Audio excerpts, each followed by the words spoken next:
Okay, it's wonderful pleasure to be here. We have lots of time, lots of lectures, so I'll actually start by making you lecture me. So I just want to go around and you tell me your name, where you come from, and what you work on and what you plan to work on. So we start. You? Uh,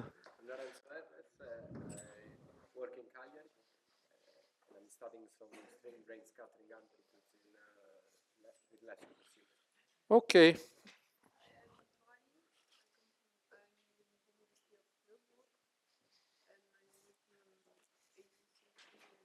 ADCFT. Quantum information. Okay.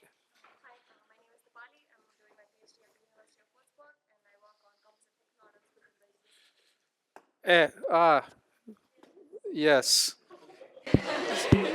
I was learning, but not you, right? So no. We start from the beginning. Sorry. Yeah, you can go. Prova. Okay. Yeah. My name is Lorenzo Erres. I'm studying Cagliari with Giuseppe D'Apollonio, and we are studying some string brane scattering amplitudes with less supersymmetry. Okay. Hi, I'm Coraline. I'm studying at the University of Würzburg, and I'm working on quantum information and ADS-CFT. Hi, my name is Dipali. I'm doing my PhD at the University of Würzburg. I work in composite text models within the EDS-CFT correspondence. I'm ZE. I'm from Stony Brook University. I study 2D CFT Ising model. I'm Nuria. I study at King's College London, and I do celestial holography. Okay.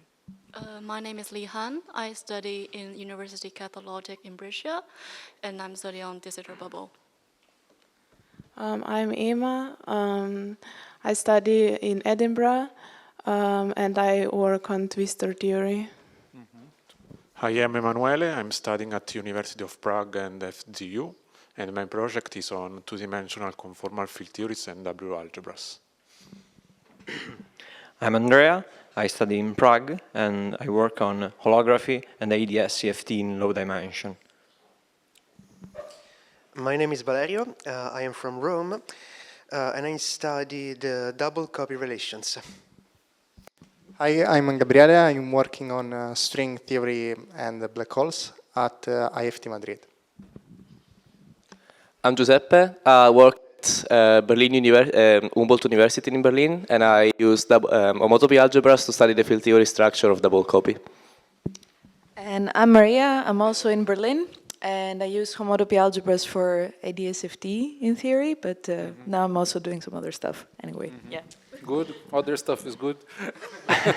I'm Roman. I'm also from HU Berlin, and I also do ADS-CFT stuff. Okay.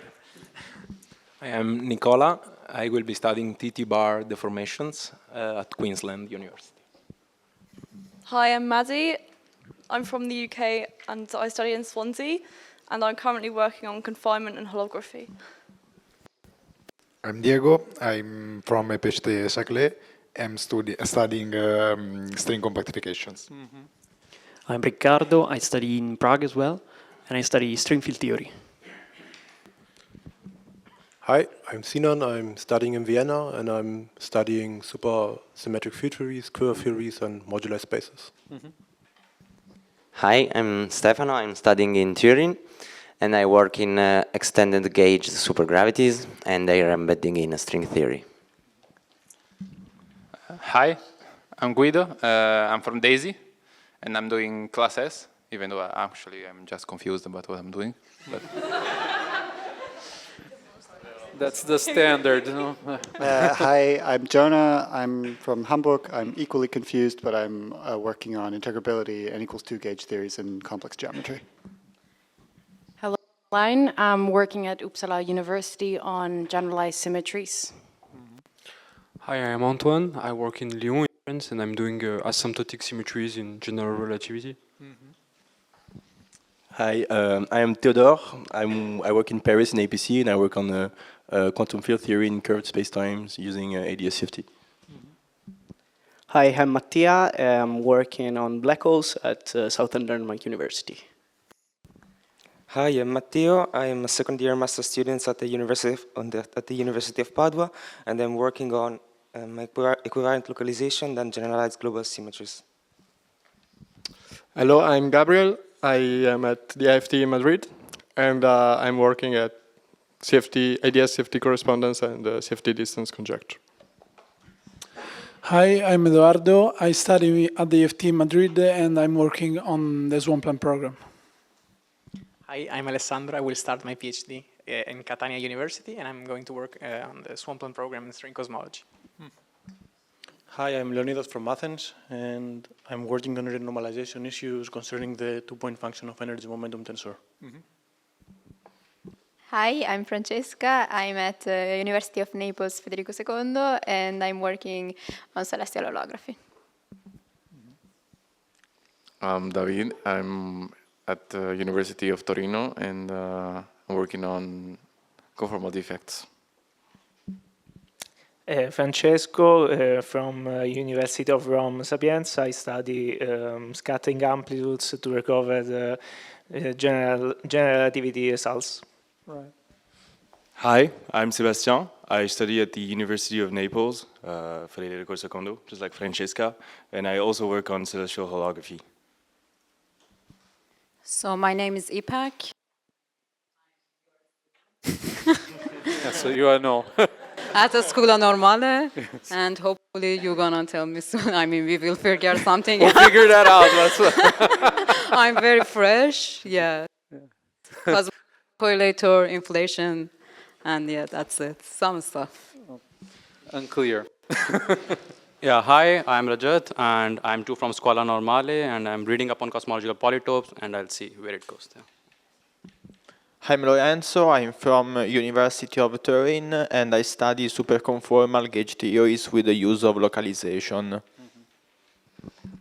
Hi, I'm Tekla. I'm also in Turin, and I'm working on defect conformal field theories. Hi, I'm William. I'm working on de Sitter holography at King's College. Hey, I'm Sam. I'm also at King's College, and I'm also working on de Sitter holography. With Dio? With Dio? Oh, I guess. Yeah. Hi, I'm Owen. I'm also at King's College, but I'm working on microstate counting black holes. Hi, I'm Will. I'm at King's College, and I'm working on general properties of fixed points in field theories with scalars and fermions. Hi, I'm Thomas from APC Paris, and I'm working on holographic QCD.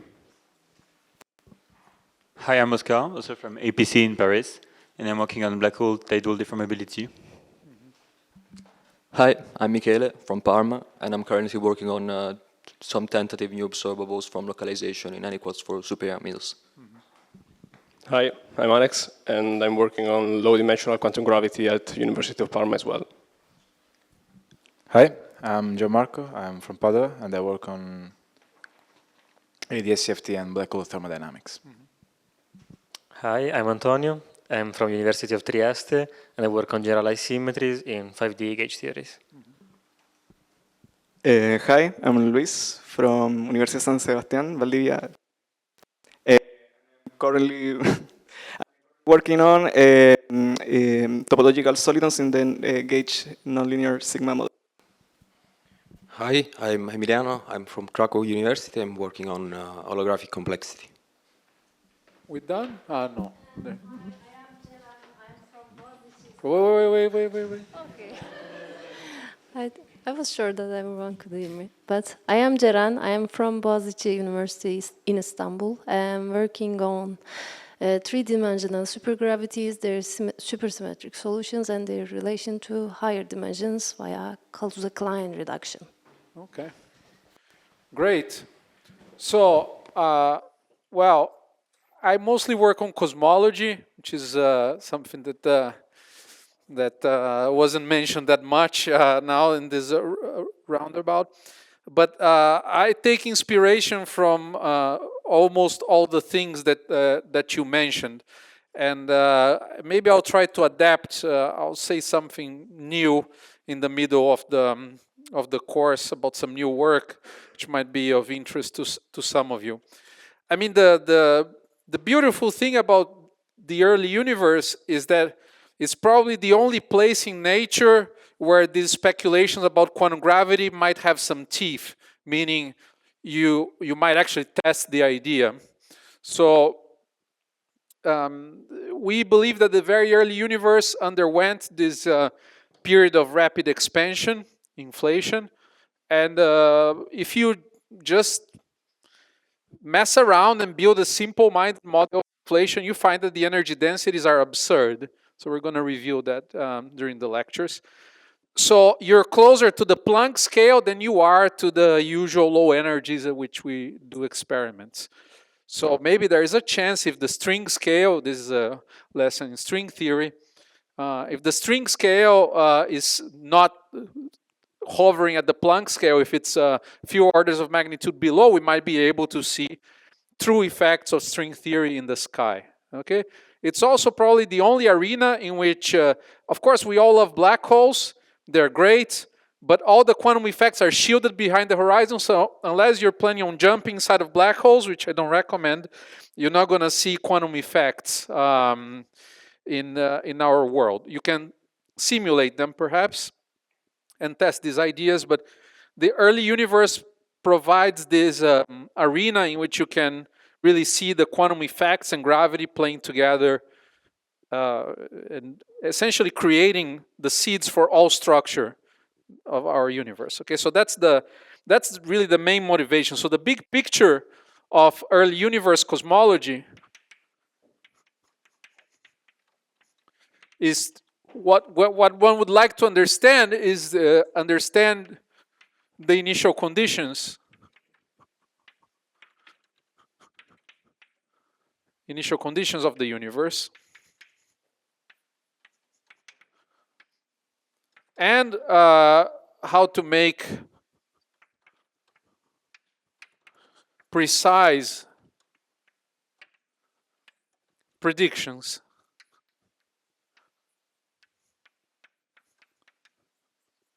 We'll see that even once the dust settles and you have some low energy effective field theory description of the early universe, making predictions in this arena gets complicated relatively fast.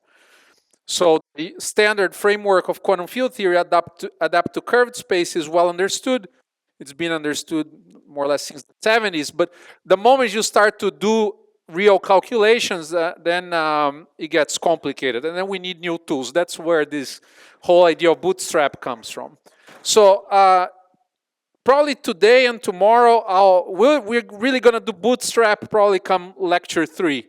Today and tomorrow, I just want to give you the land. I'll even mention data. There will be numbers. Unbelievable, no? So just a couple, don't worry. And then we'll go back to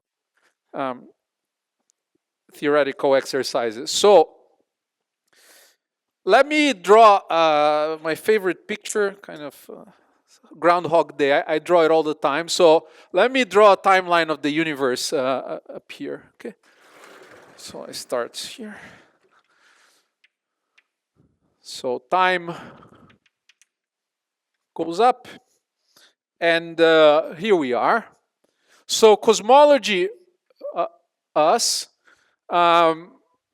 so cosmology is famously not an experimental science because you can't manipulate the universe. It's observational.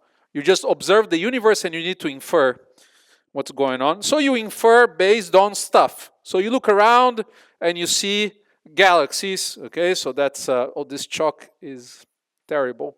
So you see galaxies and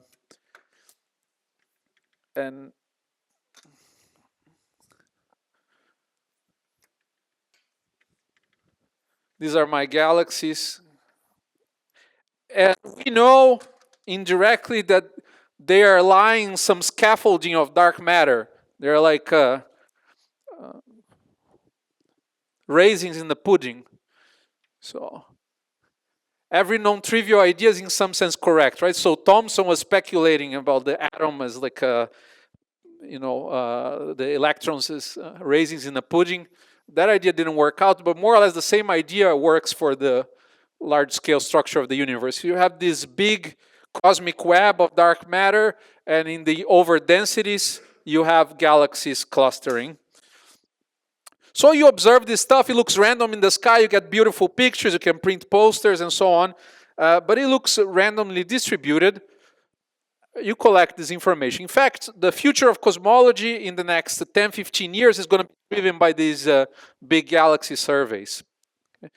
Then the universe, structure formation kicks in when the universe is already relatively old, maybe hundreds of millions of years, 1 billion years old.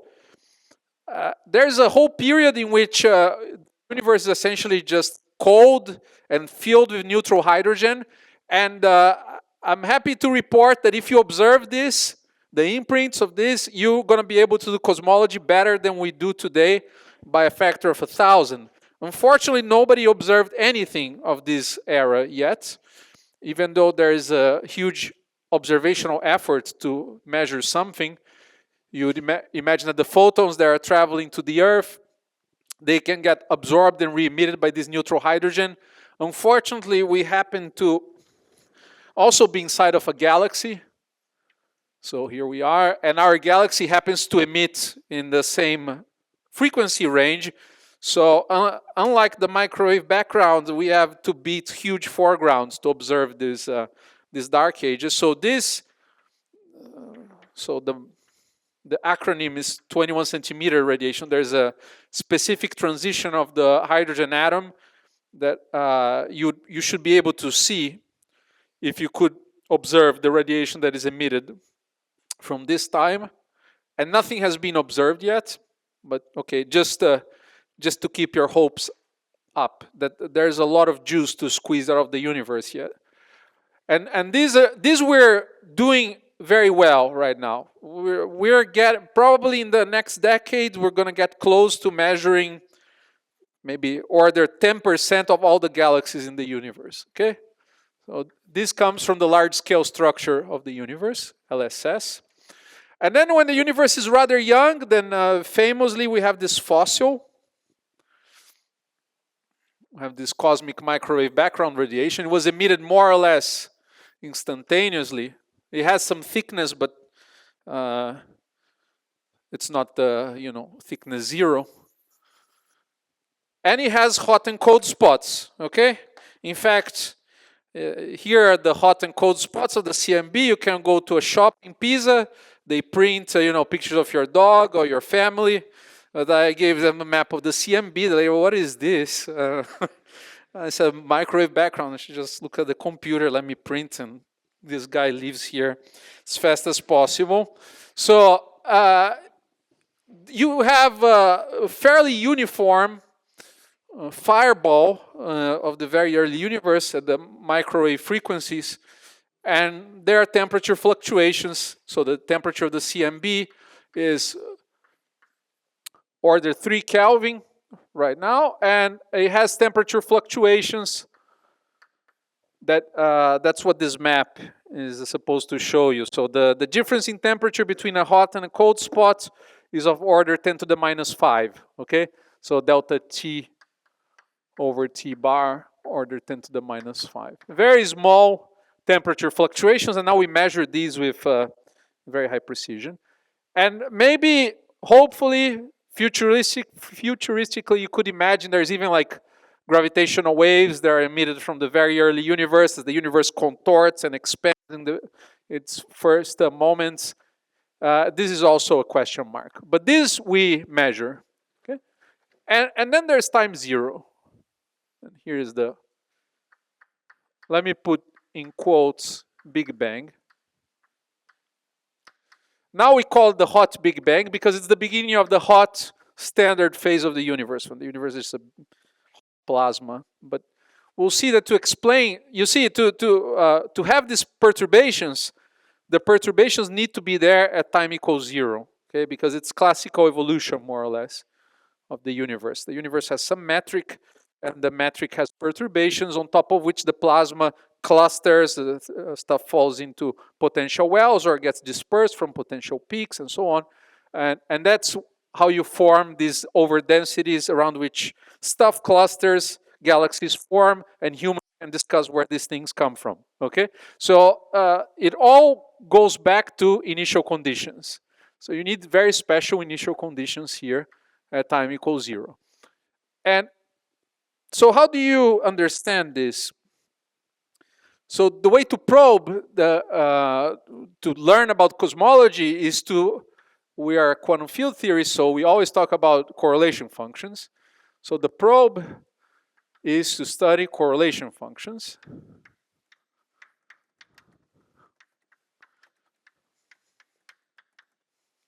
And here there is a basic working assumption of cosmology, because otherwise then there's nowhere we can go home. There's no course to teach.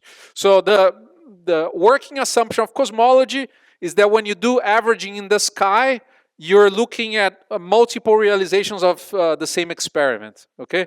So there's only one universe. So quantum mechanics, we know, quantum mechanics makes predictions for probabilities. You need to run the experiment many, many times, and then you see a histogram, and the histogram agrees with Born's rule or Schrodinger's equation, so on. Here there's only one universe, so what do? The point is that you think of each of these perturbations as a single realization of some underlying quantum mechanism, and then you use the working hypothesis that averages in the sky are more or less ensemble average, okay? If you don't assume that, then you can say that every point in the sky is just statistically independent, and then that's it. So what can we do with that data? So for example, for LSS, maybe let me try to fit this here. So for LSS, you could imagine looking at density perturbation. So you look at number counts of galaxies, but in the end there's dirty cosmology that I'm not gonna go through, that you can relate to the overdensity of dark matter at this point. So you ask these types of questions. If I have a bunch of galaxies around this point, what's the probability that over there's also a bunch of galaxies as a function of separation in the sky, okay? So it's the 2-point function of the density field, the overdensity, so I'm dividing by the average density of matter in the universe as a function of separation. So more technically, you think about wave number, so you go to K space. Okay, so there's some approximate translational symmetry. You assume that the universe is homogeneous, so you can go to Fourier space.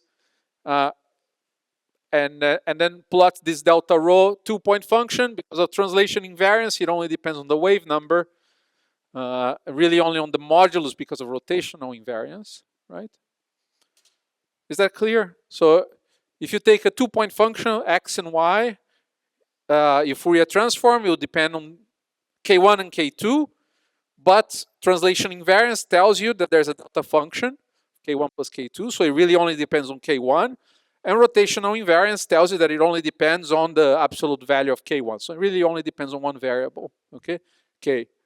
And if you plot this, this is not as famous as CMB plots, but maybe you've seen, so the curve looks something like this, okay. So it goes up, it goes down. So this small k, very large separations in the sky, large k, small separations. It goes up and down, it has little wiggles. You take a whole cosmology course to decode the physics of this curve. So it's related to the era of radiation domination, matter domination. Then there's these peaks are related to, there's an intrinsic scale that is imprinted on galaxies called the Barrett acoustic oscillation scale. So beautiful, beautiful stuff. Okay, so there is interesting physics to decode from this curve. So that's the lesson. Now for the CMB, you can ask similar type of question. So photons of the CMB, they carry temperature and polarization. You can, for example, just look at the temperature, 2-point function. Normalized by, so this is the dimensionless temperature divided by the average temperature. Now the CMB is kind of a ball. So people study celestial holography. So you go to the celestial sphere, and then you talk about multipoles, okay? So there's just some quantum number, some angular momentum quantum number. And this picture looks like this. These peaks, the same peaks are much bigger because it's radiation, so the radiation oscillates much more wildly. The peaks go up and down. There's relative heights among the peaks. You learn about dark matter from this. It has some exponential damping eventually related to the thickness of the surface. So again, all sorts of beautiful physics. Now, if you look at large scales, low L's, you see that it's relatively flat and boring. Okay, almost like a flat curve.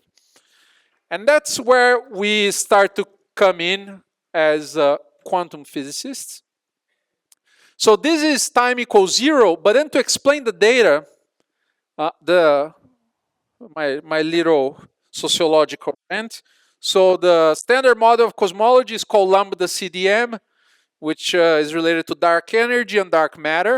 But that's really 2 parts out of 3. The third part are the initial conditions. Okay, so it really stands on 3 pillars: the dark sector, the standard model, and initial conditions. For some reason, the initial conditions get forgotten. And people talk about the pie chart, oh, there's dark energy, there's dark matter. But they don't talk about the crazy initial conditions that you need at time equals 0 to explain the data. Okay? It looks very causal in this picture. So, in order to explain this data, you need the gravitational potential at time equals 0 to have long-range correlations. And that's a mystery.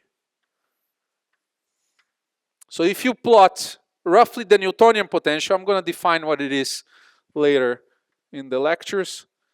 And I'm multiplying by k cubed to soak up scaling variance. It's a little exercise for you. If power spectrum is almost scaling variant, you should show that it goes like 1 over k cubed, because we're in d equals 3 plus 1, okay, our universe. As a function of wave number, you find that to explain the data, you need almost flat spectrum. I did not tilt the plot by mistake. This tilt is also detectable.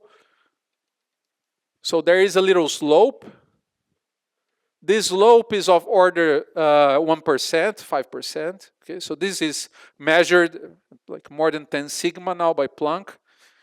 And this amplitude is roughly the 10 to the minus 5 squared. So this amplitude is, or I'll quote the number. So there's some amplitude and it has a certain slope that people, for historical reasons, they write it as a number that is very close to 1 minus 1. It looks a bit dumb, but that's just historically why. So to explain the data, you need, this is at time equals 0. So that's very strange. You have acausal correlations at time equals 0. So these are 2 out of the 6 numbers you need to explain the universe. So k cubed, zeta k, zeta minus k. So these 2 numbers are measured by Planck. So let me quote, then we go back to. So these are numbers on the Planck satellite. So 10 to the 9 AS 2.10. It's dimensionless, okay? So this variable has no dimension, plus or minus.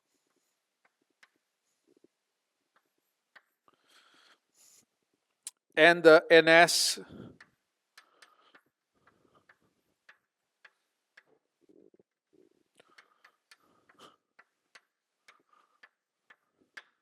okay. What's what? Zeta is a placeholder for the local Newtonian potential. Okay, so you should think of this as a bumpy surface. So there is some interesting metric here, and this zeta, if you wish, it's a local modulation of the scale factor of the universe. So you think of, you take a little patch. Let me draw a more 3D version of this time slice here. And if you look at it, you take a little point, you look at a little patch, then it looks like an FRW universe with a certain value A, while it would be A e to the zeta 1. This is point x1, And here, if you look at a little patch, it would be A e to the zeta 2. So if you compare sizes of rods on this point and on this point, they will differ by the fluctuation in the zeta field. That's more or less that's almost exactly the definition of zeta. But I'll show you. There's a cute Higgs mechanism that goes on. It's some scalar perturbation gets eaten by the metric. Okay. Great. So doesn't that look weird? It's pretty weird. Well, of course, now we have a, if you put it like this, oh, magic puzzle, but there is a well-known solution to this, which is you don't say this is time zero. There's some earlier time in which things come into causal contact, and then there's no mystery about the origin of these perturbations.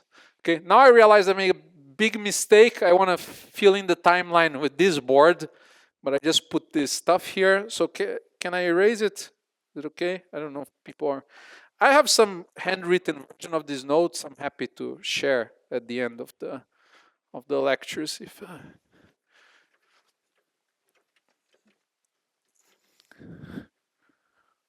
okay, so we fill in this timeline. So here, it's really not observable, the timeline. Strictly speaking, not even here, but here we think it's physics that is very well understood, low energies.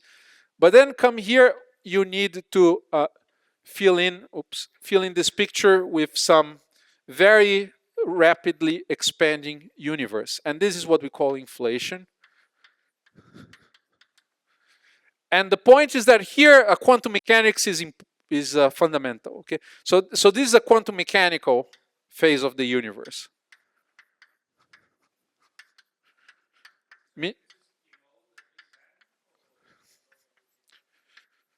This is before the Big Bang. So what we call Big Bang is a 60s picture. Who asked? Raise your hand. I don't see. Ah, yes. So this is the Gamov, alpha, beta, Gamov picture of the early universe. But then now we believe, given these initial conditions, that that's not the beginning of the universe. There's some earlier phase that the universe undergoes accelerated expansion and sets up the initial conditions. Okay, so you continue the timeline backwards. And inflation was developed really to explain why the universe is homogeneous, not really to explain the density perturbations. But if you put in quantum mechanics into the game, you find that the universe is expanding, so it's ripping particles out of the vacuum, essentially. So you just take a pair, imagine the usual vacuum polarization diagram. You take a pair that gets produced and immediately destroyed, the type of thing that gives vacuum polarization effects in quantum field theory. But now the point is that the universe expands fast enough that sometimes the pair is produced and they never manage to re-annihilate. So they go on shell. And it's these effects here. We'll see that it has the right kinematics to explain this almost scaling variant. So this pair production happens constantly and with more or less same strength at all times. So it imprints this almost scaling variant spectrum of density perturbations. It even explains the little tilt. If you remember, small scales have a little bit less power, right? If I showed you the plot here.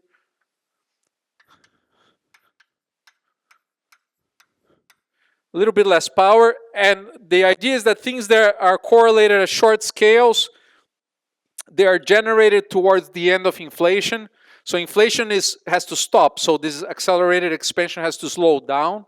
So that's the story we tell to explain this curve here, is that we're seeing already the acceleration of the universe. Okay, nice, very beautiful picture. There were competitors to this idea for a long time, and it makes all sorts of predictions that so far have been corroborated by experiment. And it could have been ruled out many times in the past 20, 30 years. So, of course, I just drew, so this is like a pair production type of diagram. So you take like two little particles and they're pulled apart, okay? So one goes left, or one goes to you, I guess, right, to me also, right? And one goes left. And, but this is just free field theory, okay? It's just pair production. But you'd like to understand what kind of physics is driving this expansion. First, you need to explain what drives the expansion per se. But you see the real content of this inflationary phase. So this is a cartoon, okay, of the universe. But the real meat is in the statistics of these perturbations. That's what we really observe. The rest is a fairy tale that we tell ourselves to make sense of the universe. Okay, but this is really the experimental probe. So you need to explain what drives this expansion, but you would also like to understand the statistical properties of these perturbations. Okay? So the questions.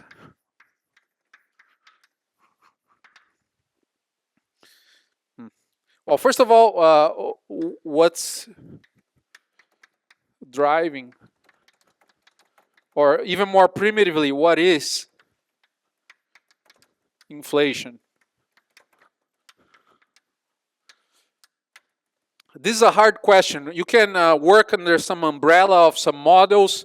So for example, people work a lot with the idea that there's some fundamental scalar field that drives inflation. What is this scalar field? It can be whatever you can dream of. It can be the Higgs itself, if you modify the standard model. It can be oscillations of a brane. It can be an axion. It can be all sorts of crazy stuff, okay? And we would like to know what is it that is really running the show here. And, well, maybe I think we can do something about this question, which is the purpose of these lectures. And of course, the elephant in the room is what about here, right? And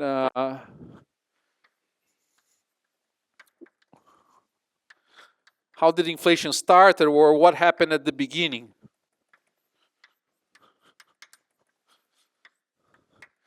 Here one would hope that these ideas related, so of course half of you work on holography, right? ADS-CFT, one way or another. And ADS-CFT is wonderful. But maybe if there is a version of holography, well, okay. Full disclaimer, if you cooked up a version of holography for the early universe, I'm not sure exactly what it's good for. So if you know what it's good for, you should come tell me at the end of the lecture. I'll be happy to discuss. But, okay, maybe if you can try to address the question of what happened here at the beginning. Okay, so this is a big question. Maybe this is the ultimate question of quantum gravity, right? We talk about black holes are great and so on, but you can't probe them. But maybe you can learn about the beginning of the universe if you study quantum gravity hard enough. This I have nothing to say. Now, one interesting thing is that all of many of the things that you mentioned, supersymmetry, higher symmetries like string theory, all of these things don't seem to play nice with inflation or with even its baby version, the Sitter space. Okay, you can't realize supersymmetry. You can't have. It seems that it's hard to engineer. Well, there are constructions of the Sitter space in string theory, but there are many moving. Some people even question if they are totally correct. So I will, towards the end of the lectures, I'll offer you something that came out of investigating mundane questions related to quantum field theory in this background. Some kind of crazy structure that I don't understand, but seems to be some sort of version of holography for cosmology. Okay, some structure that has its own life here on this surface that kind of knows about time evolution. It's much more primitive than CFT, but it's a new idea. So I'm 1 year old by now. So I thought I would tell you about it towards the end of the lectures. Just some fresh air. maybe makes you sick, but maybe it gives you something, maybe it gives you something new. So how to go further, like a more, less highfalutin, more down to earth? How do you go forward in this program of understanding inflation? So you look at other probes. So the standard probe is this one, the 2-point correlation function. And to go further, then you can ask, well, let's say the things that people are actively working on, there are other things, but maybe the main things are higher point correlation functions. For a big part of these lectures, I'm going to do 3 and 4 points. Maybe when we go to this crazy stuff in the end, I'll go to higher points. But then correlation functions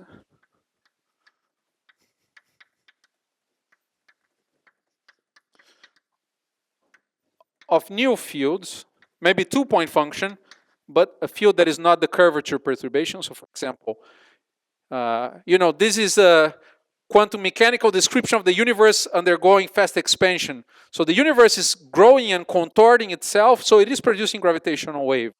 So one could hunt for gravitational waves. So you'd have like a 2-point function of gravitons in this geometry. So this is something that people are actively throwing a lot of, or their billions of money units, and not ultra-inflationary economy, like dollars, euro, whatever, into trying to measure this.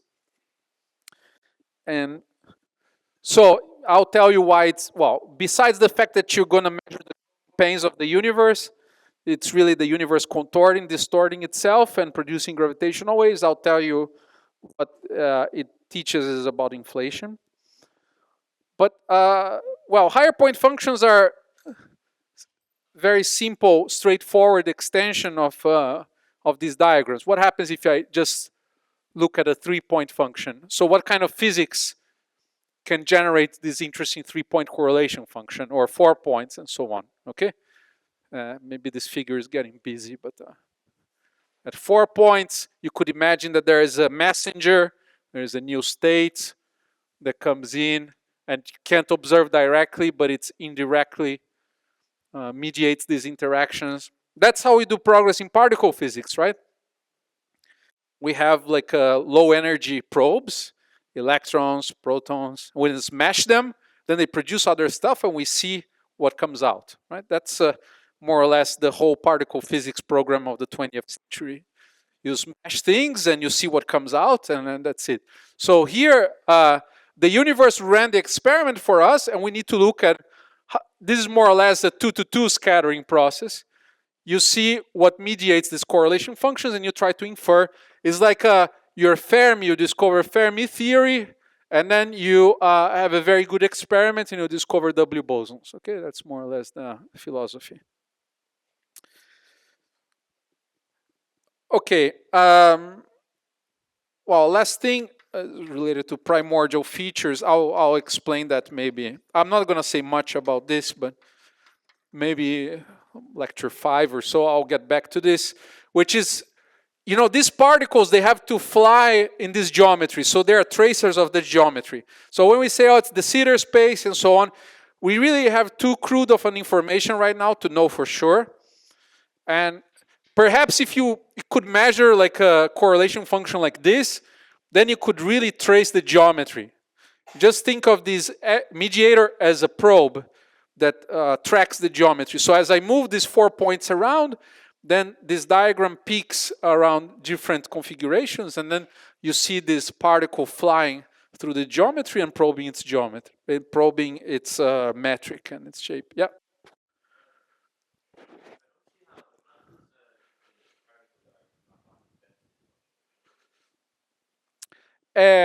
Well, imagine that you have particles here, so it means that the energy is a little bit bigger here compared to here, empty space. So through Einstein's equations, they back react on the geometry, they change the metric a little bit, and then that changes the local value of the scale factor That's it. So places that in which many particles are produced, they increase the stress tensor locally, therefore the metric back reacts more. Okay, so that's it. I'll show later in lectures that you can even, at this level, you can even go to a gauge where you get rid of the scalar perturbations completely, and you just compute the modulation of the metric. But that's you're just using Einstein's equations to replace the increasing stress energy locally with a change of the metric. Any more questions? Okay. So,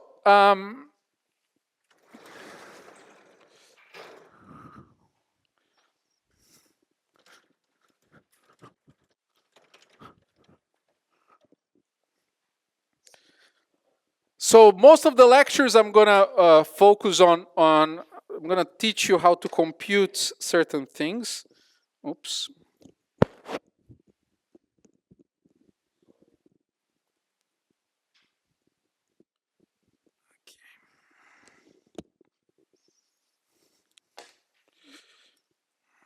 I tried to color code in my lecture notes so that I don't confuse you, but I see I'm not sure I'm consistent between different pages of my notes already. So for the rest of the lectures, if this was too much for you, don't worry. We're gonna forget about this for the rest of the lectures, okay? So we're gonna go back to clean quantum field theoretic computations in some highly symmetric space-time. This is just the context. And then for the rest of the lectures, we're going to focus on this part, the quantum part of the universe, okay? So late times for us means before the Big Bang. This is the surface at late times. And I'm even going to change the background. I'm going to consider background, for example, I'm going to consider this in flat space.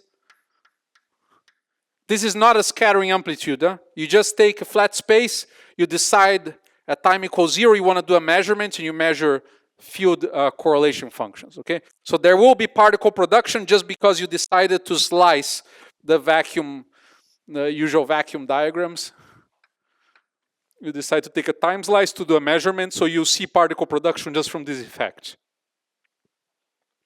So that's just to say that this is not an S-matrix type of computation. So you can play these games in flat space.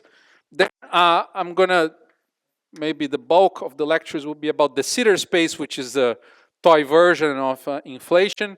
I'll say some things about actual inflation. And then at the very end, when we go to this more speculative fun part, I'll even relax things and I'll allow for some Friedman, Lemaitre, Robertson, Walker universe. This is towards the end, okay? And then we're going to study diagrams, how to compute correlation functions. So say at 2 points to describe what we see in the data, then at 3 points, then I'll tell you what kind of physics you can put in here at 3 points. Then, for example, at 4 points, you could have a messenger. So depending on the details of the messenger, how does the 4-point function change? Given that people like the double copy, many people mentioned double copy, maybe I'll say something I didn't plan. There's something related to gravitons that has been my pet peeve for 15 years that I finally found something nice, which is related to twisters. Someone also working on twisters, so maybe I'll mention that. If not, remind me, I'll tell you. Okay. Hopefully by now you care about the rest of the lectures because this is what the lectures are about. But what are this is the observational thrust, you know? You're trying to figure out what happened at the very beginning of the universe. If that doesn't boil your blood, then okay, let me try again with some more theoretical thrust. Well, first of all, these are the equations that describe the very beginning of the universe. So you probably want to understand them as best as you can. Even though right now, to explain the data, you need to do fairly simple things related to them. Second thing, it teaches you about how to do precision computations in cosmology. So some people work on scattering amplitudes. Scattering amplitudes in flat space are a big industry, and we know quite a lot about them. We have all sorts of amazing techniques to compute them. We learn new things all the time, even celestial holography, right? If you look at them from different kinematic glasses, you discover new things. Maybe you can do dynamics in a completely different way. So we're trying to learn how to do simple computations in a curved space-time setting. Okay. Well, this is also only, I guess I mentioned that, but let me mention it again. It's the only so far place in nature where quantum mechanics and general relativity play together, and they are important together, okay, not separately. This whole business is tied, let me just say, the word synergy is a bit overused, but it has synergy with these following fields. So scattering amplitudes,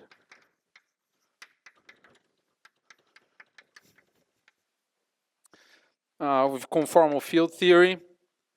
I'll tell you about that. Well, if you work on holography, the setting up of the initial conditions of the universe is inherently holographic, because this part of the diagram we infer. The real observable is all imprinted here. So of course it would be very nice if there is a way to think just in terms of this surface, ask questions here, and then run the show. That's what holography would give you, right? There is a hologram here, there are some rules of the game, some CFT, for example, that describes the Sitter space, and then from this you set up initial conditions and you run the clock, okay? So that would be very interesting. Maybe the only examples that we know are Baroque theories that don't describe our universe. So I'll try to show you something crazy that is a bit different. Well, and of course phenomenology, right? So you need to do, it's not as complicated as the phenomenology of the standard model. It's very easy to build models of inflation compared to models of the weak scale, but you still need, there's interesting things you can learn about how to do phenomenology, how to build effective field theories for this setup, and so on. Okay. Let me emphasize this point. I already mentioned it, but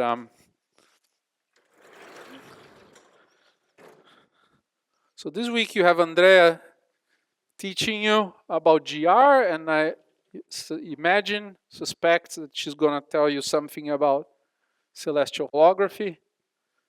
So this is the current attempt at formulating holography in asymptotically flat spacetimes.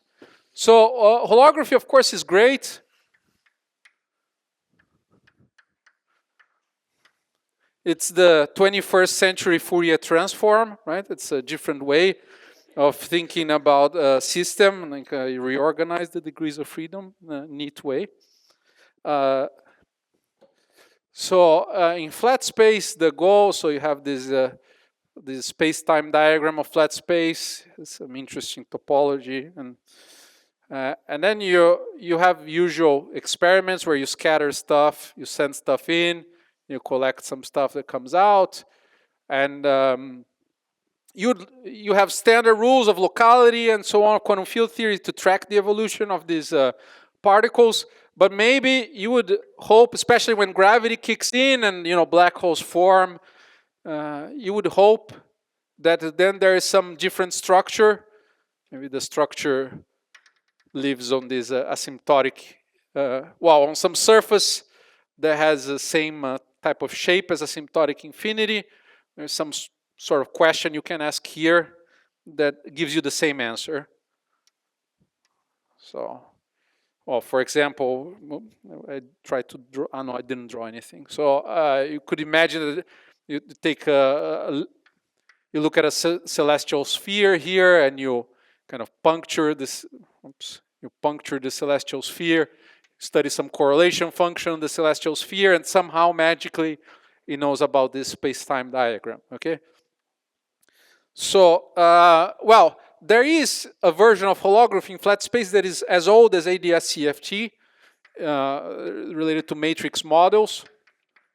And it's hard to, I mean, it's interesting, but hard to do computations with it. So this has been around since the mid-90s. Then celestial holography, I guess the hope is that you would have some local QFT or some objects that has more calculable on the celestial sphere that would teach you about this. I'm not an expert, but there are even people that look at some theory that lives on this null cylinder, I think it calls Carolian holography. So there are various attempts at making progress here. But I want to bundle this in with the S-matrix bootstrap, which is without gravity. Of course, a big motivation of, well, maybe a posteriori. There's a big motivation of holography that comes from the entropy formula of black holes, so it seems to rely on gravity being switched on. But we see from studying scattering amplitudes in flat space of ordinary quantum field theories that the S-matrix on its own seems to have like some interesting rules and ways to think about it without referring to the picture of space-time. And I think there is now a large amount of evidence that it's not worth ignoring this, okay? So there are many, there's a whole, now people are trying to develop some field of mathematics called positive geometry related to understanding weakly coupled scattering amplitudes coming from some different mathematical objects. It's being studied also as strong coupling using tools that are similar to the conformal field theory bootstrap. So I think this should all be bundled more or less in the same box. I'm sure the purists would disagree with me, but I don't care. Okay, now I'm old enough that I don't care anymore. So I think that philosophically they're trying to do similar things, which is finding an alternative point of view to ask these types of local space-time questions. Of course, the most spectacular example of this is ADS-CFT, which maybe given what you responded at the beginning, you're more specialist than me on, but just the basic idea in asymptotically de Sitter spacetimes, string theory likes this background, especially if you add some, well, you add something else to it.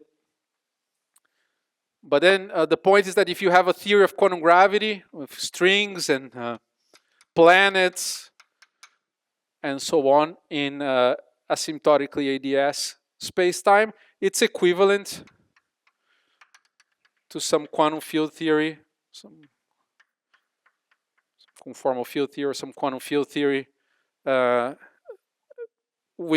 a spacetime that has similar shape as the asymptotic boundary of this one.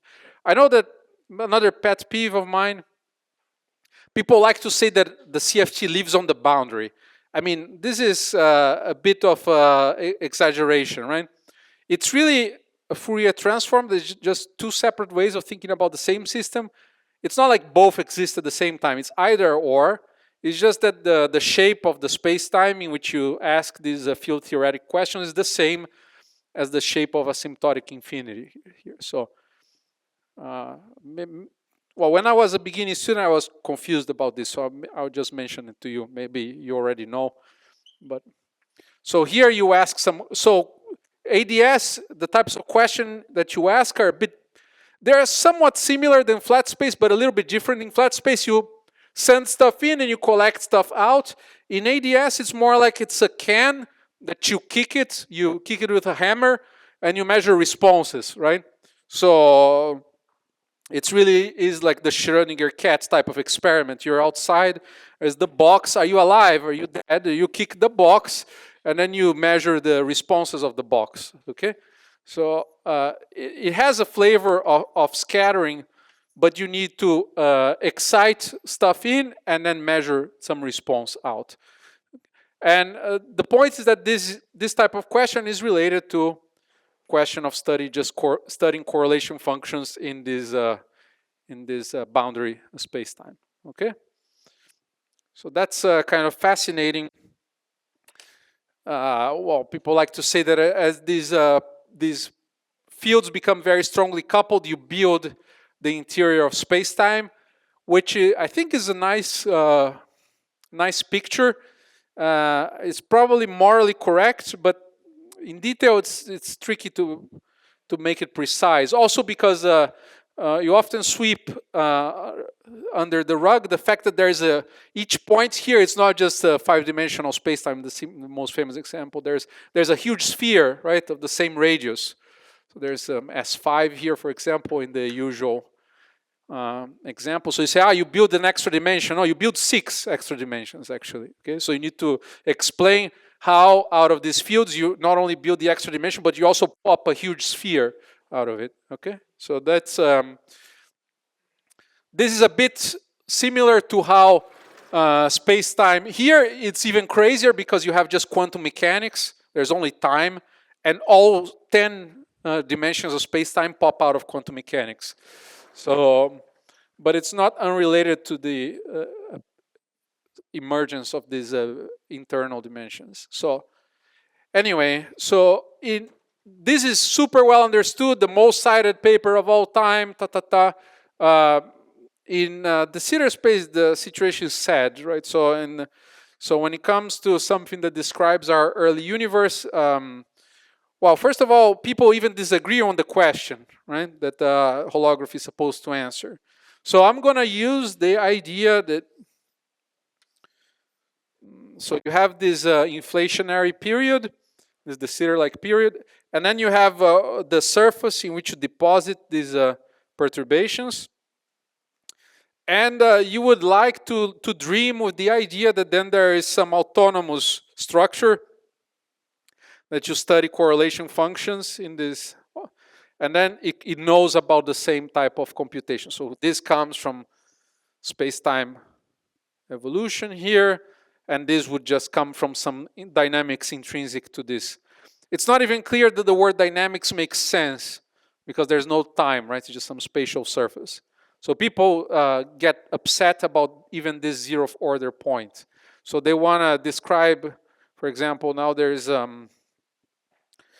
something called the double-scaled SYK model that many people are investigating, where I think that the picture is that it's some holography where it's more standard, if you wish, where you have like an observer in this de Sitter space, and then you're trying to describe some quantum mechanical system that maybe lives on a tube, and it's supposed to give the answers to experiments that this observer does in the interior of the Sitter space. Okay, this is of course very interesting, but it's as far as I can tell useless for the real world, because we really observe the outside. We're like from the outside looking in the Sitter space. Okay, so this would describe our current experience. Now we think that our universe is asymptotically the Sitter space because of dark energy, but we observe the inflationary period kind of from the outside. So we are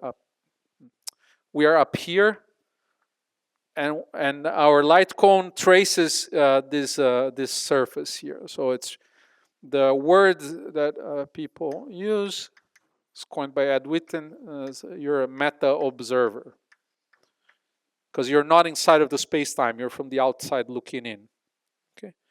So it would be nice to have some version of holography for the meta-observer, something that knows about this.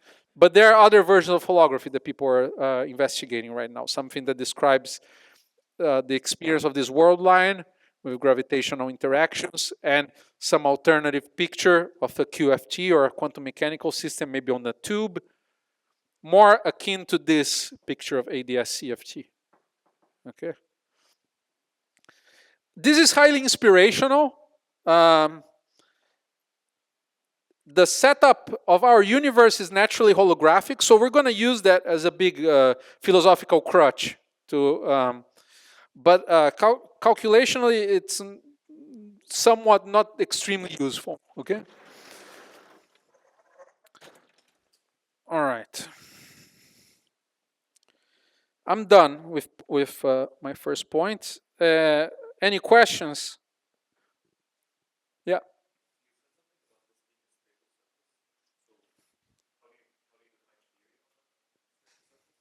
Yeah, that's the usual complaint about this. You could imagine, so in the what, for example, there's something people call DSCFT. Okay. So the idea is that there's some statistical mechanical system described by CFT, and then you study the correlation functions of these operators on this CFT. There's no time evolution. It's just statistical perturbations. And then this object is supposed to tell you something about the dynamics of quantum fields in the Sitter space. So there's no time here. Okay, there's no Hilbert space picture, nothing like that. Just some kind of some operators and a collection of operators and correlation functions that comes from some self-consistency requirements. This is what CFT is supposed to mean. I put with quotes because it doesn't look at all like what you read in Di Francesco's textbook. Has same kinematic rules as the usual CFT, but dynamically is very different. Okay, so that's the idea. In my speculative part towards the end of the course, I will try to tell you maybe there's a way of thinking about dynamics intrinsic to the surface, but we'll get there. No? Okay. Okay. So let's continue. So now I'll start. So this was the helicopter ride over the whole thing. Now we go back to the forest and we look at the first tree. So that was the first point, was about introduction motivation. So the second point is just some, by the way, the points, some of them are very short, some are very long. I'm just numbering them, and there's no, it's not related to number of lectures. Okay, so basics of QFT.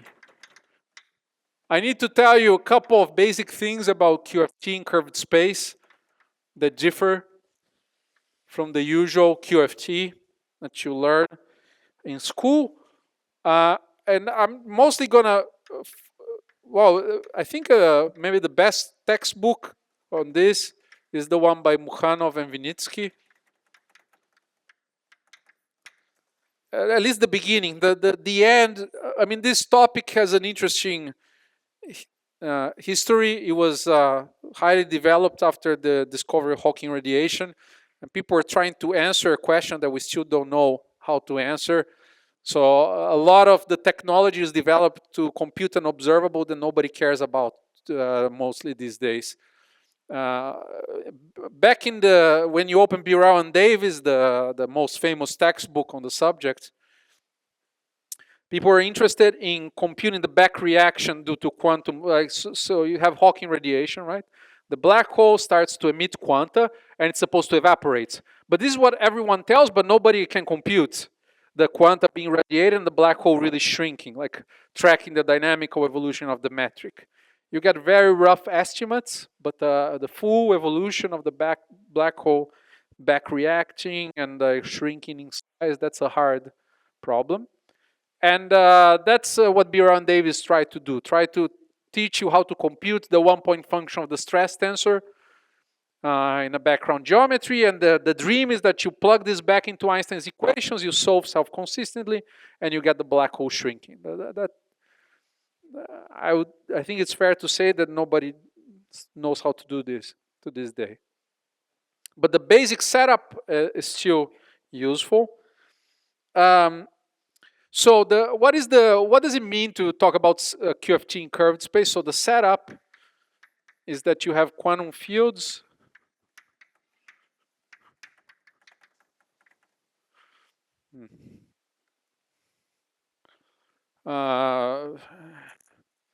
in high occupation number.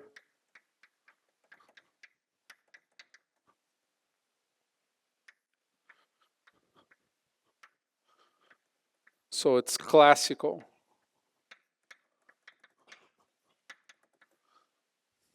Background. Ideally, if there's a lot of back reaction, you would like to take into account the fact that even the background is quantum mechanical, but that's not what we usually do. So there are some general features.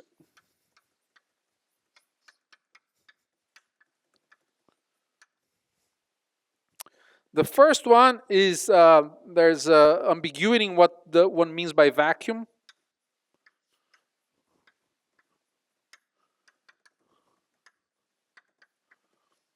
And the second thing is that there is spontaneous particle production.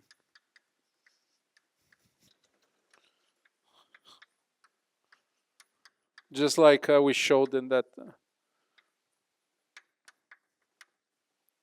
That's generic, okay? So talking about the vacuum is not an unambiguous thing.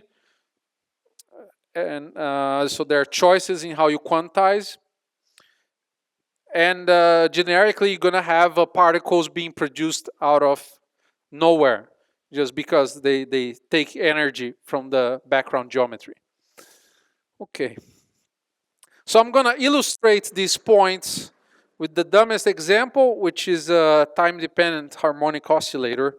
But you'll see it's not so dumb because most things that we can actually compute, they always boil down to time-dependent harmonic oscillator or a collection of them.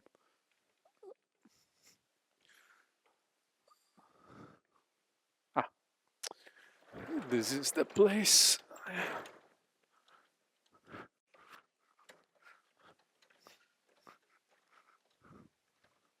Okay. So the example is a time-dependent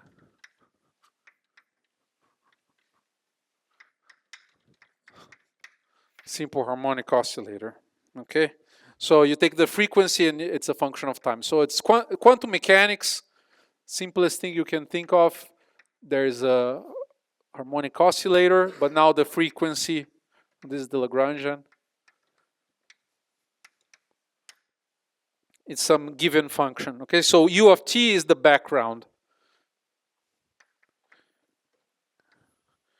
So let's say, so to make life simple, I'm going to assume that u of t has some value omega squared in the past and in the future. But then you can do all sorts of crazy stuff here in the middle. But it asymptotes, so there's, we call the T in, T out. And in the past, it's constant. In the future, it's constant. So how do we quantize the system? So we're talking about holography. Now let's quantize the harmonic oscillator. So this is something we can do.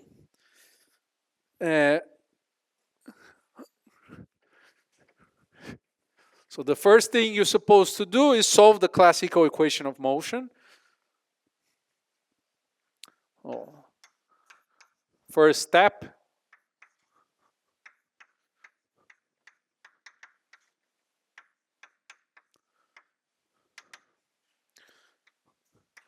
Q double dot classical plus u t q classical 0.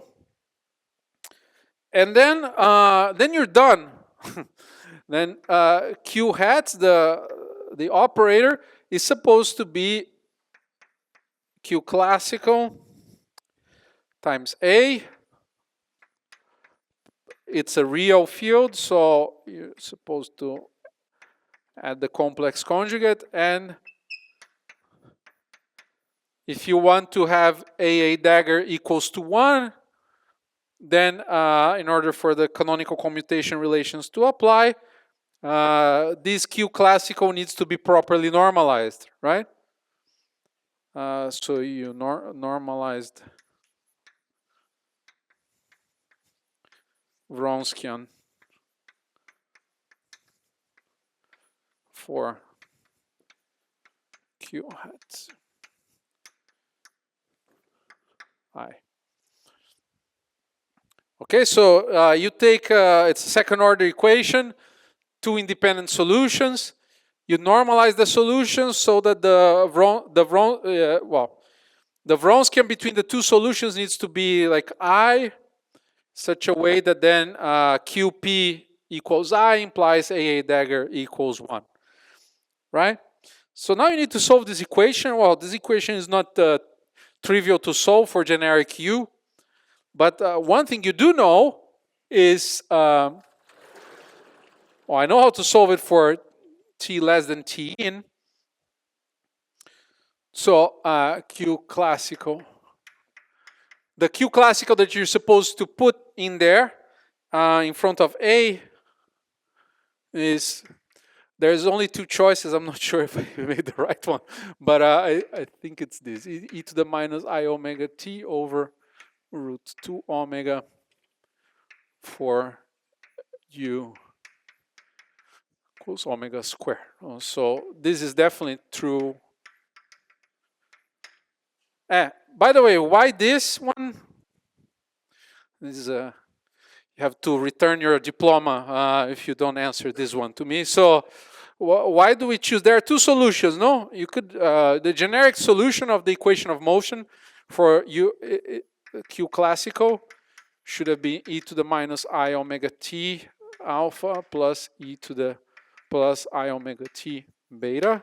Why do we pick the solution with only one frequency and e to the minus I omega t? Do you remember?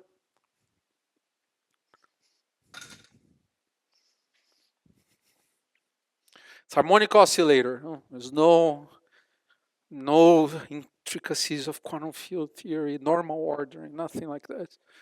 So why?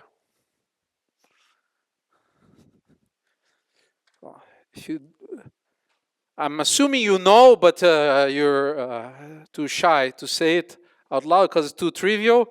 If not, you quietly go home tonight and you check that for this solution, the expectation of the value of the Hamiltonian is minimized, okay?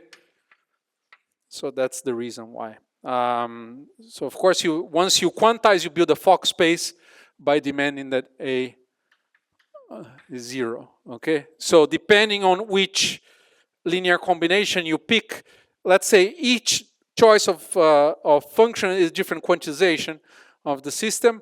And if you really want to say that there is a lowest, there is a vacuum lowest energy state, then you find that what you're supposed to put in there is this mode function here. This is classical solution. The 1 over root 2 omega is just to normalize the Wronskian. Okay, just Wronskian 1 to make the commutation relations work. Okay, great. Well, that works for t less than t in. And of course, you would like to say, well, I also want Q classical of t to be equal to e to the minus I omega t over root 2 omega for t greater than t out. But this is too much. The equation has second order. You're demanding too many things from it. You generically will find that it's impossible to solve the differential equation if you impose all of these things, okay? So the only thing you can do is you can control the classic solution that you choose in the past or in the future. So even in this very simple example, you see that what you call vacuum is ambiguous, okay? Standard quantization of the harmonic oscillator tells me that when U of t is just a constant, you're supposed to take e to the minus I omega t and go home. And that's fine. You can do it at some point. But then if you follow this quantization, you will find that it's not what you would have called vacuum from the point of view of someone observing the system here. But the physics is simple, right? You prepare the system in the vacuum, stuff happens in the middle, it doesn't end up in the vacuum state. That's it. So you populated this vacuum. So what you would have called the in vacuum, from the point of view of an out observer, looks like a populated state, and vice versa. That's the spontaneous particle production. So let's, here, there's even like a little piece of technology that you can develop it's a free theory, so can say things very generally.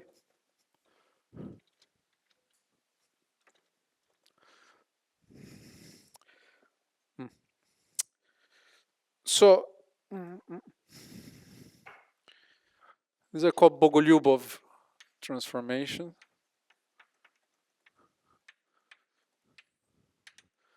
Bogolyubov tells us that, well, it is definitely true that if I impose the classical solution to look like this in the past, then it will look like some linear combination of these things in the future, because u is a constant.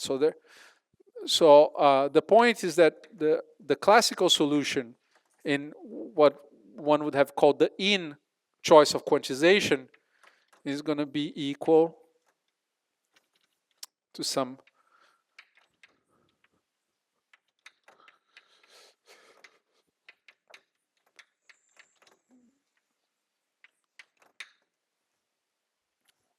that's just this is true at all times, just because it's a linear equation. But if you just evaluate at time going to plus infinity, then this thing here is just a way of identifying what this alpha and beta are. So if you take Q classical in at time and you send time to infinity, it's gonna be alpha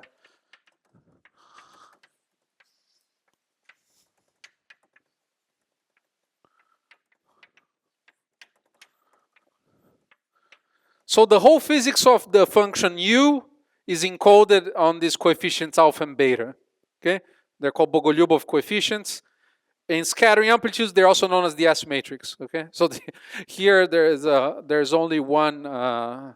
You scatter off the potential, and or strictly speaking, the S matrix is just alpha. There's no real analog of beta. And well, the quantum operator is the same. It's just the question on which basis you write it. So there's a simple way of so if you write the usual Fock space type of creation and annihilation operators, little exercise. If you know the relation between the classical solutions, then you can find the relation between the operators, just because the Q quantum field is the same. Oh.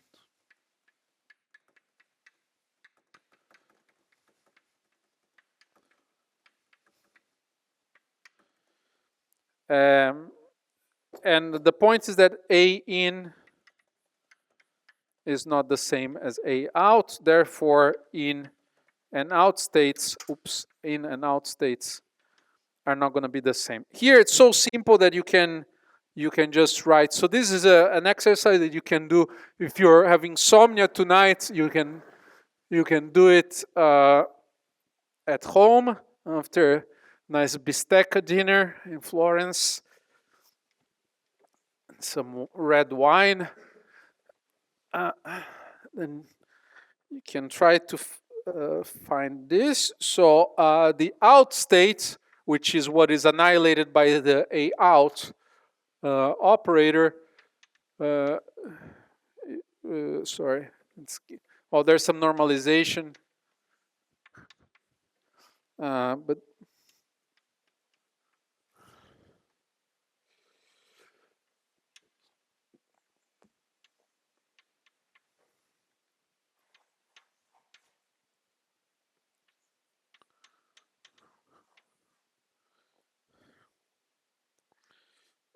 there's something that I don't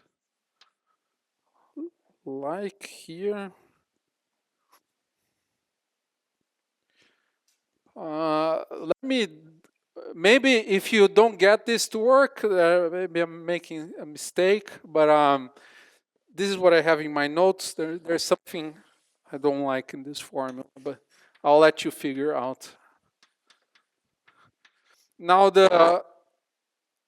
this in-out overlap is controlled by this alpha coefficient.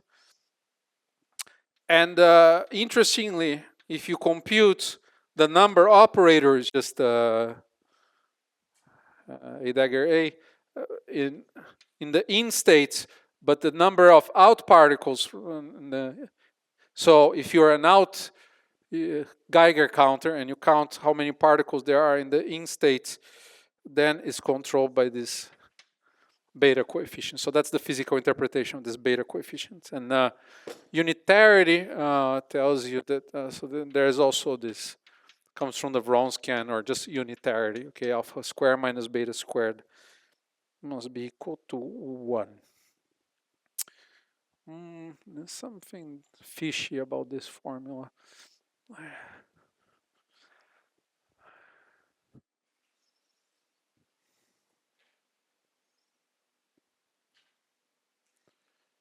I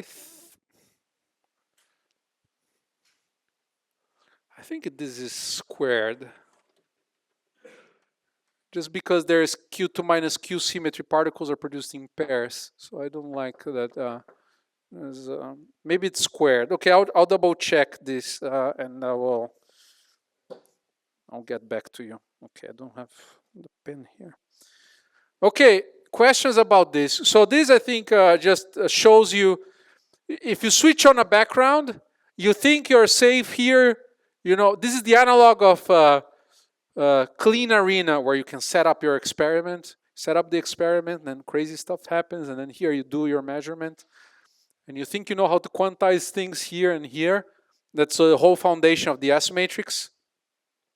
Things switch off, and then adiabatically, then from far away, everyone agrees on what the vacuum is, up to some trivial phase rotation.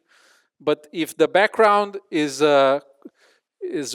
pretty high occupation number, then you can spontaneously produce particles, and even the vacuum state evolves into something non-trivial. Okay, so even talking about vacuum is a somewhat ambiguous question. Here we even had the crutch of the fact that we have some Hamiltonian to minimize.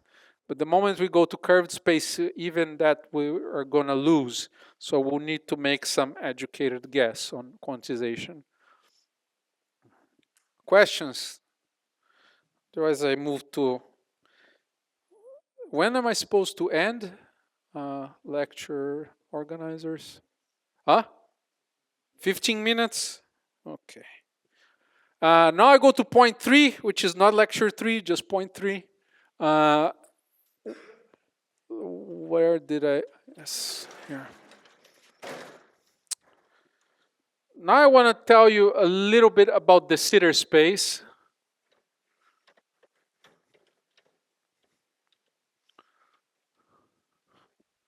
Okay, let's see. Point 3.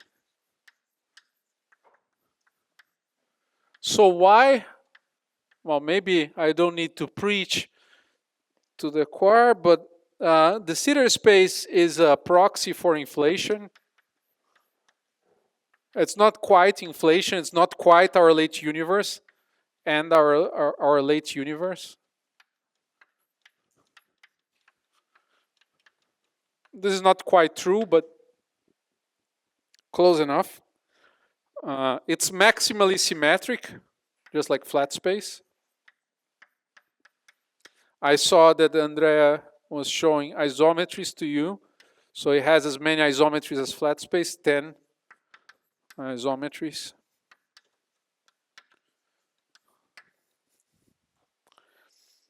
And if you study free field theory, if you want to understand representation theory of the sitter space, free field theory is just a collection of time-dependent harmonic oscillators. So we don't need to do this whole Bogolyubov stuff, but you'll see that the philosophy is identical. So what's the simplest way to describe the sitter space? it's to embed some hyperboloid in Minkowski space in one higher dimension.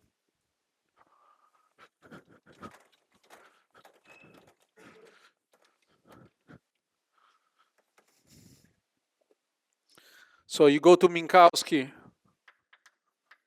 5, then you consider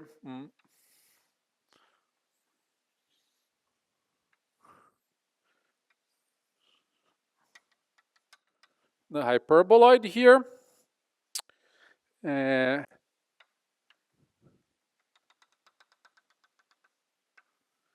This is x naught. This is x1. Maybe I put it here, it doesn't matter. X naught, x1. And well, we don't have 5-dimensional glasses yet. So x2 all the way to x4. And this is a sphere. Okay. So there's something that is called the de Sitter radius, which is the radius of the sphere at the neck. So if you look at the manifold from the point of view of this slicing here, there is a neck. So there's some contracting phase and then some expanding phase. All points are isometric to each other, so this is an illusion of the coordinate system. But in this coordinate system here, the sphere shrinks to some minimal size, and the minimum size is called the de Sitter radius. And this is also the inverse of the Hubble rate. So there's some fixed Hubble rate. The usual Hubble law, you know, that if you're sitting here, stuff moves away from you with velocity that grows with the distance, v equals hr, and h is fixed in the Sitter space. It's just related to this de Sitter radius. And this surface, it's a 4-dimensional space-time, so it's embedded in 5D, so it's 4-dimensional, and it's just the hyperboloid.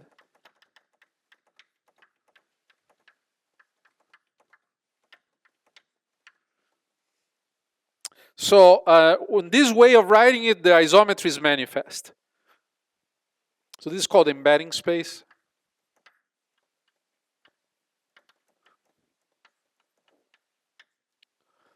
So the isometry is manifest.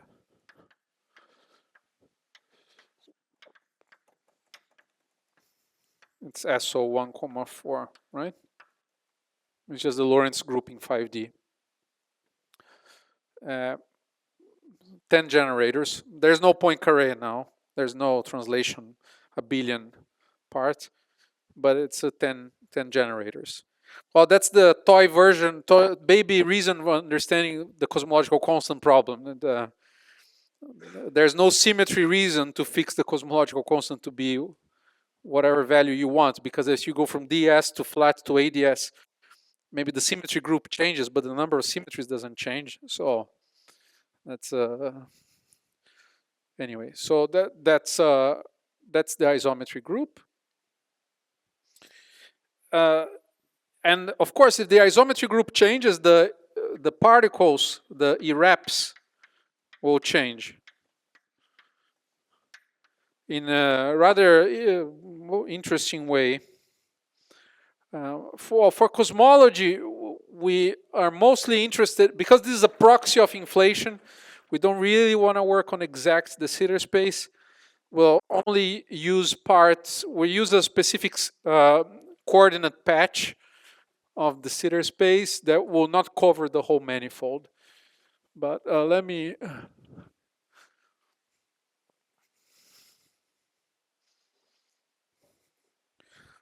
So there's a way of slicing space-time in which the metric looks like your usual FRW metric. And if you go to conformal time, it's conformally flat. And if you work on ADS CFT, you're probably happy now. This probably looks familiar to you, no? A small remark. It's useful when you do quantization to think about this. So when you send you need to do some funny double weak rotation. You weak rotate also a parameter. So if you weak rotate the Hubble parameter to I times inverse radius of ADS, and you weak rotate eta to IZ, you get Euclidean ADS4, also known as hyperbolic space.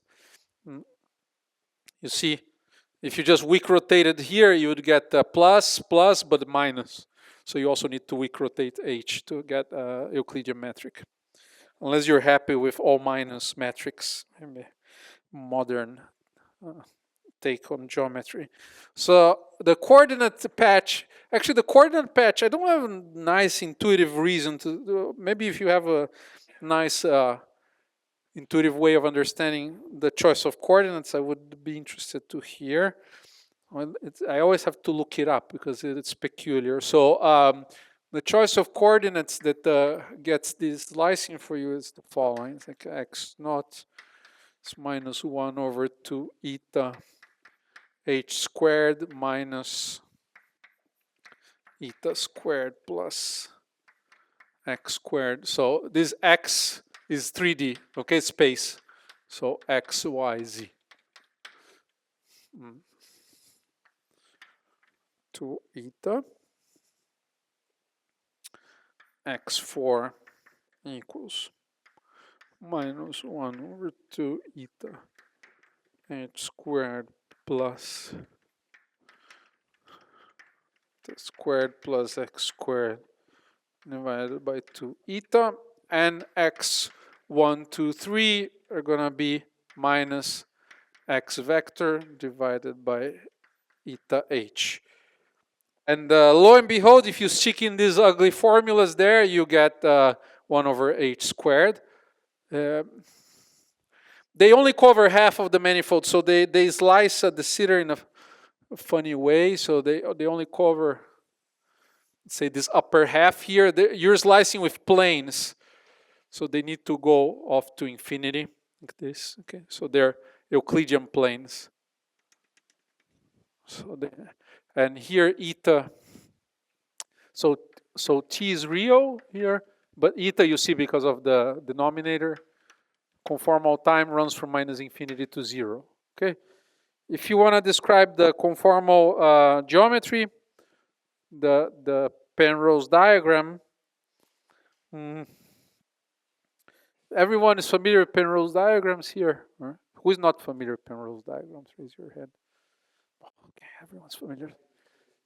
Ah, okay, great. So you you learned half an hour ago. Okay, very good. So let me just show you the Penrose diagram for the Sitter space. Did you do the Penrose diagram of the Sitter space already, Andrea? Ah, okay. It's the simplest Penrose diagram because it's just a box, but it's just taking this and squashing it into a box. So let me just show it's kind of easy to derive. So if you want to slice it with spheres, then spheres is very simple. You just exploit the fact that the cos squared minus sinh squared is equal to 1. So one of them you make be a hyperbolic sine, and the rest of the stuff adds up to a hyperbolic cosine, and then that's it. Okay, here I don't really have a nice intuition. So the metric in global coordinates, where the time slices are now spheres, you're just tiling the space with spheres. Looks like this minus d tau squared plus cos squared tau over rds. Here it's better to talk about the de Sitter radius because it's the radius of the spheres, right? But it's the same thing, rds squared d. This is just the unit metric on the 3-sphere. And now you do some crazy transformation, which you write the cos tau over rds is 1 over, and it works. You can also do after your steak tonight. Maybe it's easier than the Bogolyubov transformation. You're gonna get rds squared divided by cosine squared T over RDS. So it's a conformal factor times minus dt squared over RDS squared plus. And then because of the cosine, the fact that this blows up, this has finite range, okay, to minus pi over 2 to pi over 2. And then it's conformally equivalent to a little box here. So there's a 3-sphere. So you're taking 3 spheres. And every point here is a hemisphere. But these two, they're the north and the south pole. Okay? So if you take a slice here, you should think of this as a 3-sphere. And then every point here is a little S2. And then here is the north pole. I know that it's to the, but okay. The North Pole and the South Pole. I don't make up the names. So this is the South Pole, the North Pole. Okay. So these are points and the rest are spheres. And this, well, you don't see the shrinking and collapsing. You just see the causal structure. That's what the Penrose diagram looks like. And these flat slices, they cover only half of space-time like this, okay? Then I have like negative minutes or I have positive minutes? 5? Okay, great. So the last 5 minutes, I'm just gonna show. So here the isometries are trivial, right? They're just rotations or Lorentz boosts. And I'm gonna show you how they manifest themselves in these coordinates. It's kind of peculiar. So, well, what isometries are obvious in this coordinate system here? What things you can do to the metric, the coordinates that don't change the metric?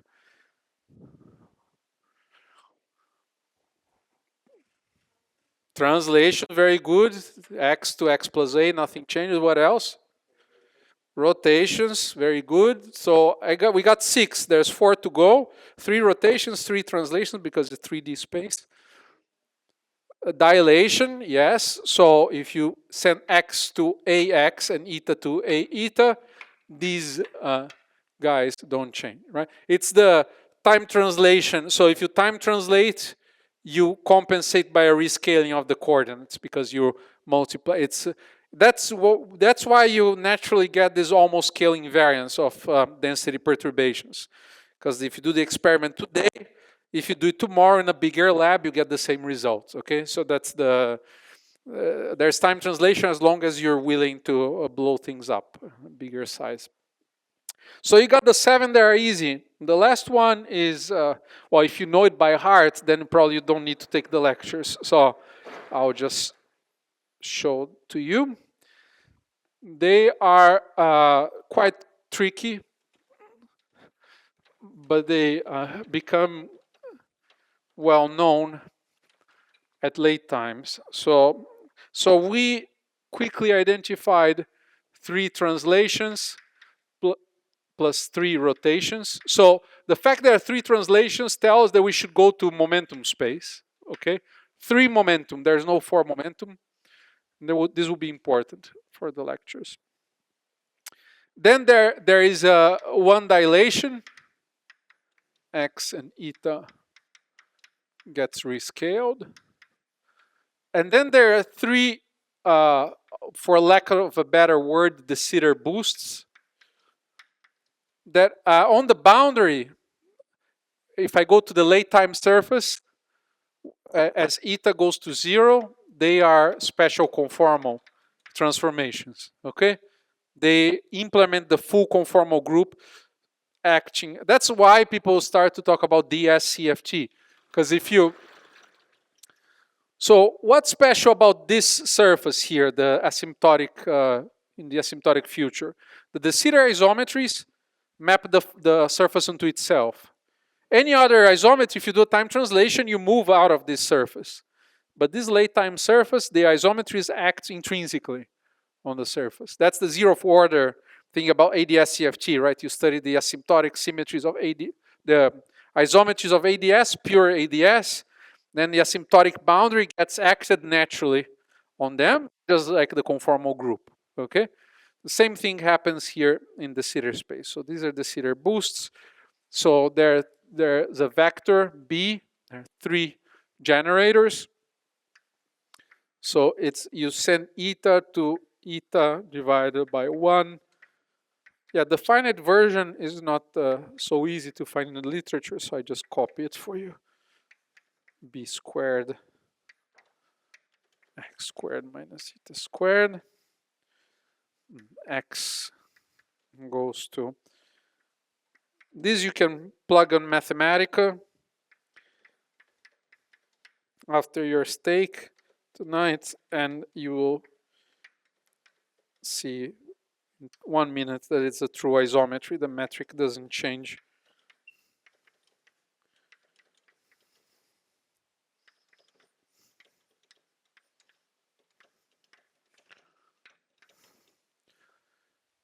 So when B is infinitesimal and eta goes to 0, so this isometry, you see 0 goes to 0, so the surface doesn't, you don't move away from the surface, eta equals 0. And then if you set eta to 0 here and you expand at small b, you see that it's equivalent to special conformal transformation, which what is special conformal transformation is you take the origin, you perform an inversion, you send x to x divided by x squared, you do a translation, and you do the inversion again. Okay, and the translation in the inverted space is what this vector b parameterizes. So this has a lot of teeth. There's a boost symmetry. If you relax it, then kinematics of the de Sitter space is very weak. There are lots of things you can write down. But if you keep this isometry around, then all sorts of tight constraints apply just from kinematics.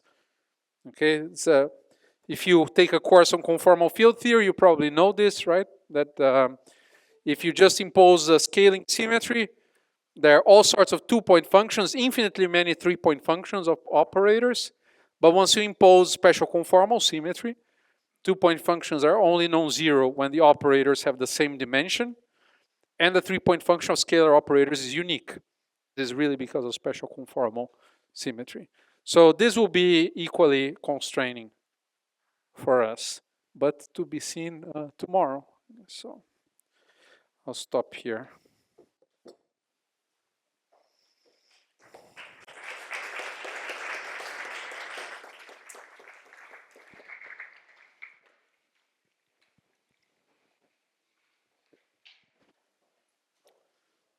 Questions, or I don't know how it works. So do people come to ask questions, or they ask questions now, or no question? I mean, I'm around also. These are just flat slices that they're being warped by this squashing of the space-time. These are just planes. They're just planes. It's just that the planes are expanding, right, with that warp factor e to the 2ht. And if you try to stack everything in this square, they get squashed. That's it. But it's Euclidean space. Yeah. Yes, we do. Yeah. Yes, I know, because that's the only one in which we can make sense of the physics. But if there's a whole family of them, and it seems that QFT, as we know, doesn't make sense in the other choices. But in principle, study free field theory, there is an equal ambiguity of if you study plane wave solutions, should you take e to the I omega t or e to the I omega t plus e to the minus I omega t, the factor in between. And there is no energy minimization procedure that tells you should take one versus the other. But if you just close your eyes and follow what you do in flat space, you get to the vacuum that everyone knows and loves. There's no, I mean, if you put a gun in my head, is this how the universe works? I don't know, but that's how we're gonna do it. People, it's the kind of thing that if you get into, it's like foundations of quantum mechanics. You know, if you get into it, you become crazy. So that's it exists. The ambiguity exists. It's been known since the 80s. They're called alpha vacua, but it's very hard to make sense of a quantum field theory in these backgrounds. And I'll show you maybe when we get to interactions how they manifest themselves in the correlators. Any more questions? Okay, so see you tomorrow. Okay, so no, philosophical is more interesting. Yes, tell me.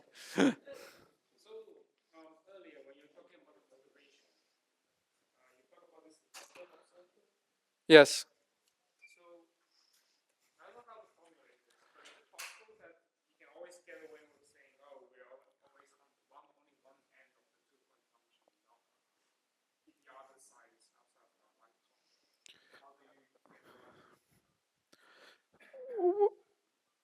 Well, I'm not sure I understand the question, but let me explain what the usual conundrum is. So if you're in the sitter space, let me now draw this Penrose diagram.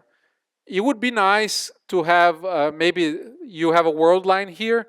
It would be nice, then the space-time jitters, and black holes form, all sorts of crazy stuff happens, and maybe it would be nice to have some intrinsic description. So you can do experiments here, right? You can shoot stuff into the horizon, see how it bounces off the horizon.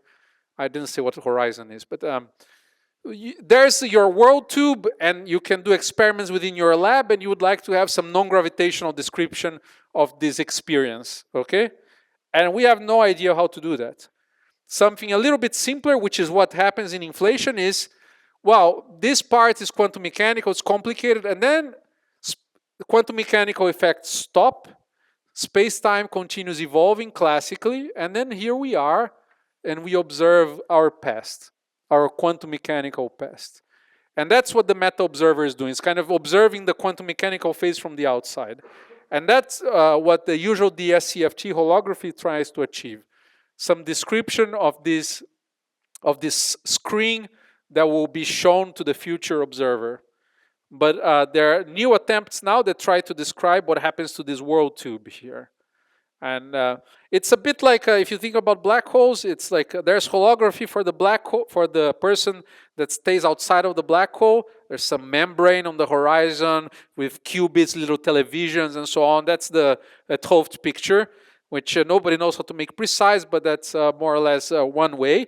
The other way is you're brave and you're going to jump on the black hole and you see all sorts of things before you crash. And then how do you explain your experience from a quantum mechanical perspective? And this is a hard part of holography that nobody has a good take on.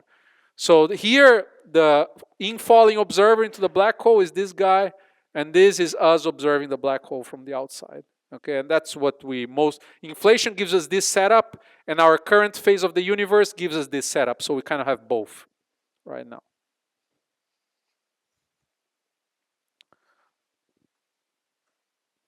Okay. Ci siamo?